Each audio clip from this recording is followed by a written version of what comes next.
Hi, everybody. So here we are with day 4 for the 12 tips of loving yourself. And day 4 is all about knowing your needs. So this is a tricky topic because there's a lot of definitions of needs. There's needs versus wants. What is a need? What is a want? So what I'm going to talk about are all different kinds of needs today and educate us a little bit about what the different kinds of needs are.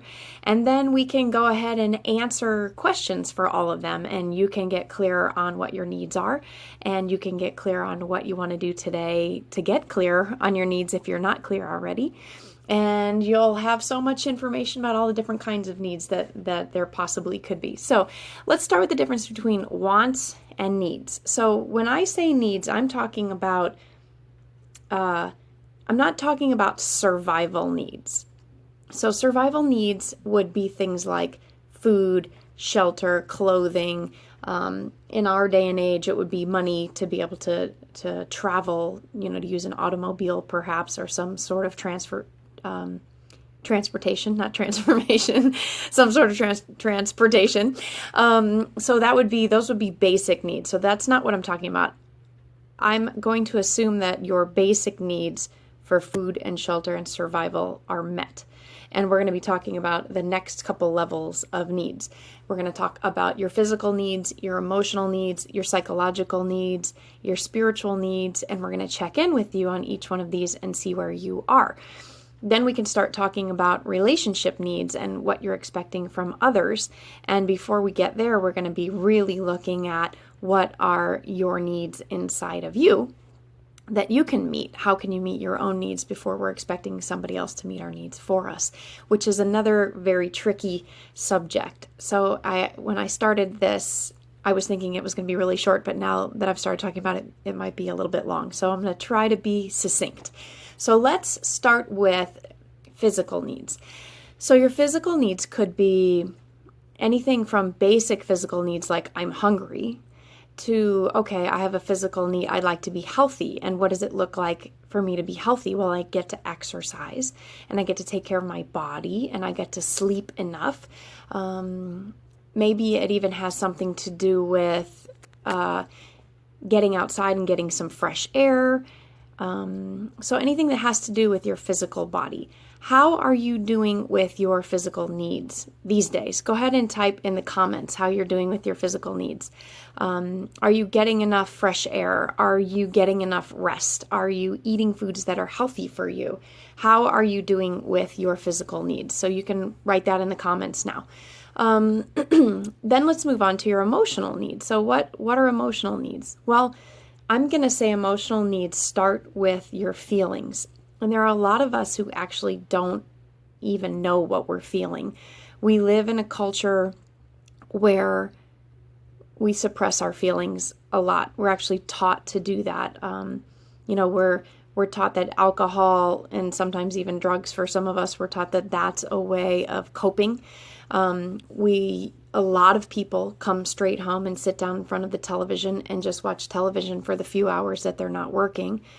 Many people shut off their emotions at work because in a lot of work environments, it's actually unacceptable for you to get your needs met, which is a whole other topic. So we're not talking about work needs or getting your needs met at work. I'm just talking about your personal needs.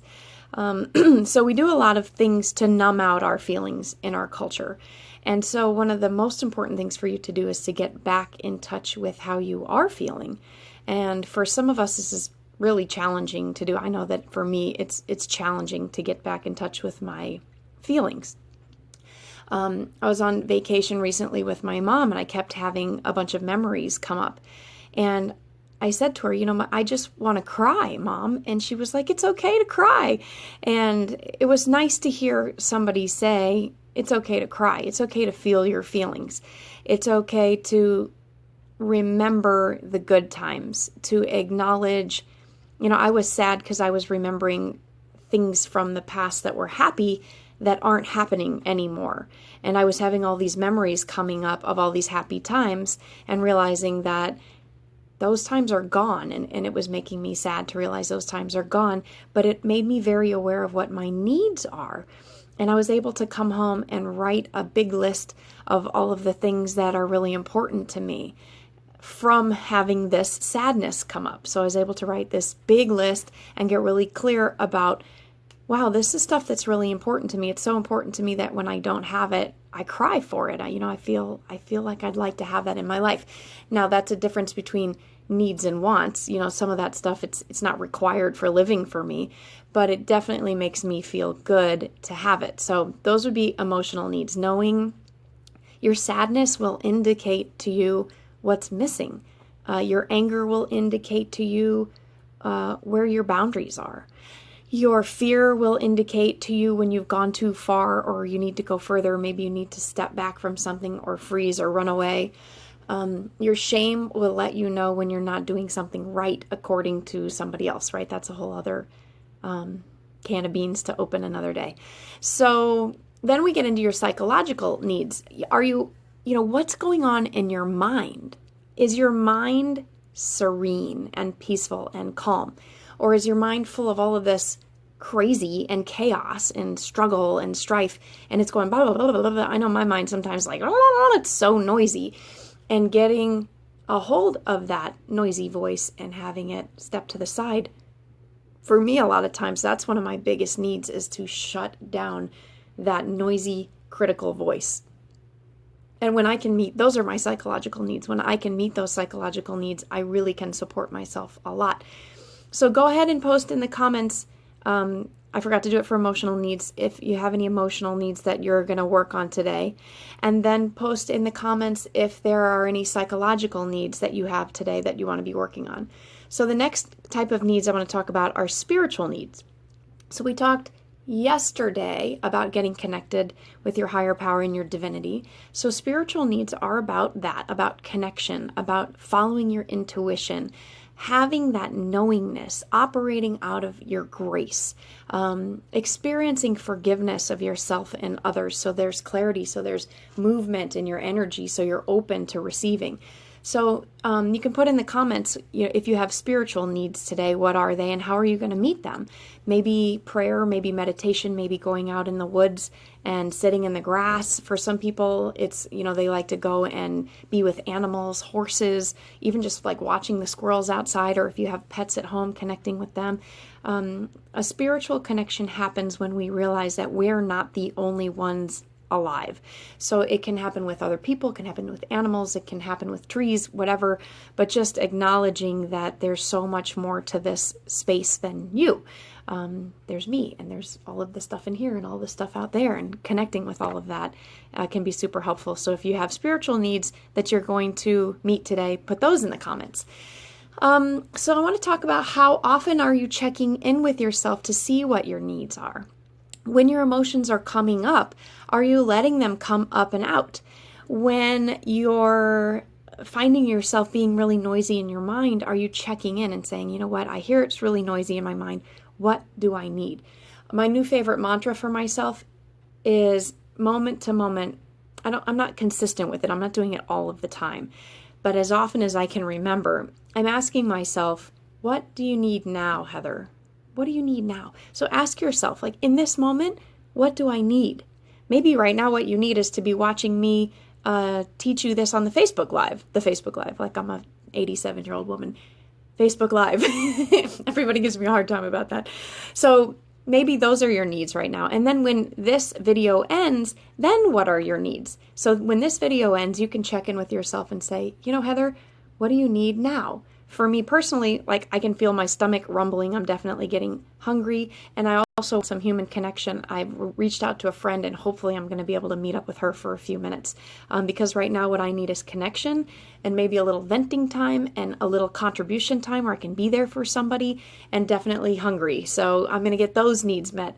And sometimes we're not taking time to actually check in with ourselves and see what our needs are. You can do this all day long, and nobody else in the world needs to even know what your needs are. You can meet most of your needs. Okay, so now we're going to move into getting your needs met from others. Okay, so this is a tricky subject because a lot of us as children experienced, I just got a little message. A lot of us as children experienced our parents meeting our needs without us even knowing what our needs were. I call that a smother mother or a helicopter mom, where people are actually meeting our needs for us without asking us what our needs are. And then some others of us had needs and nobody was asking us what they were. And so we figured out how to get shit done without anybody else doing it for us. And so the mantra becomes, fuck you guys, I've got this, right? And that's not always necessarily the best way to be interacting with people either. So when we're thinking about, because the fuck you guys, I got this mentality actually keeps me separate from you, and it doesn't allow, I don't allow myself to let you serve me when I have that mentality. And then the other mentality is, if you had smother mother, right? I don't even know what my needs are. I expect you and the rest of the world to meet them for me. So those are kind of the two opposite sides of the spectrum. So what you can do for yourself is check in and say, what are my needs? I'm hungry. I need some human connection. Okay, I'm hungry. I can handle that one on my own. I can go find some food and feed myself, and I don't need any other people to help me do that, except for, of course, the grocers and the farmers and all those people, right? And then for the human connection, I need another person to be there for me. Now, does it matter which other person? I guess it depends on what my need for connection is. Right now, I'd love to have some girl time. I'd love to have some venting time. I'd love to have some sharing time. I'd love to hear what it be a contribution. That's really big for me. That's a need for me. So I get to think who in my life is open right now for me to be a contribution to them and for them to listen to me vent a little bit and get some of that girl time and maybe even share a meal, right? So what are we wanting from others? So here's the thing. When we have expectations of others, I call expectations premeditated resentments. I heard that in a workshop once and I love it. It's so fitting, right? So if you have expectations of me and then I don't meet your expectations or your needs, then you're going to feel resentment, which can turn into revenge and anger and hatred and contemptuousness. And I mean, now we're getting into the 4 horsemen of the apocalypse in relationships, and we don't want those guys there. So if you don't have any expectations of me and you allow me to know what your needs are, then I have a choice to meet your needs or not. And if you are not attached to me meeting your needs and you're able to meet your own needs, then everybody's happy and nobody gets upset. So that's something really big that I've had to learn in my life personally. When I expected my partner, for instance, like my intimate partner, my husband or somebody like that, to do something for me because I needed it, that was the claws in the neck thing that I think we talked about 2 days ago with the judgment. So I don't want to put my claws in a neck. That doesn't help anybody. I want to keep my claws to myself, and I want to let other people operate out of their own free will and out of love and willingness and openness to be connected. So we can also talk about love languages because that's a really great way to know what your needs are. I love that book. If anybody who's watching this right now knows the name of the guy who wrote the 5 love languages, gosh, I have it and I can't remember what his name is. Whatever his name is, we'll look it up later. Great, great, great book. So I'm going to summarize really, really quickly. It's really easy. 5 love languages. 1, words of affirmation. So these are like, I love you. Is that important to you to have somebody say, I love you, or to acknowledge you, or to say, hey, you're doing a great job, or I'm really proud of you? Physical touch. So this is hugs, this is hair petting, this is massaging, this is holding hands, sitting next to each other. 3, spending quality time. So these are people who like to sit next to you and watch a movie, but don't necessarily need to talk to you while they do it. Spending quality time could be like going on a vacation. It could be driving to the grocery store together. Like, just as long as we're spending time together, it makes that person happy. Number 4, acts of service. So this is when you're doing something for someone else. So my son Jack can get his own glass of water, but his love language is acts of service. And so if I get him a glass of water at night before bed, it's basically a way of him hearing me say, Jack, I love you. It could be, it's funny, my ex-husband actually, when we made love bags at home, we made these little bags, and you could put inside the bag anything that made you feel loved from the other family members. And my ex-husband's love language is definitely One of them is acts of service, and everyone was afraid of his love bag because you had to take out the trash and pick up the dog poop and clean the house and fold the laundry, and it was like a lot of chores, and it wasn't a lot of fun to go in that bag. And then the last one, what am I forgetting? Oh, is giving gifts, giving and receiving gifts. My ex-mother-in-law, I love her dearly. She loves to buy things.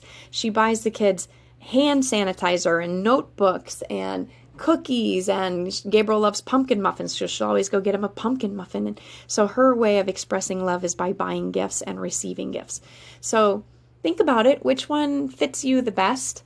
You can ask yourself, how do I feel most loved when somebody does what?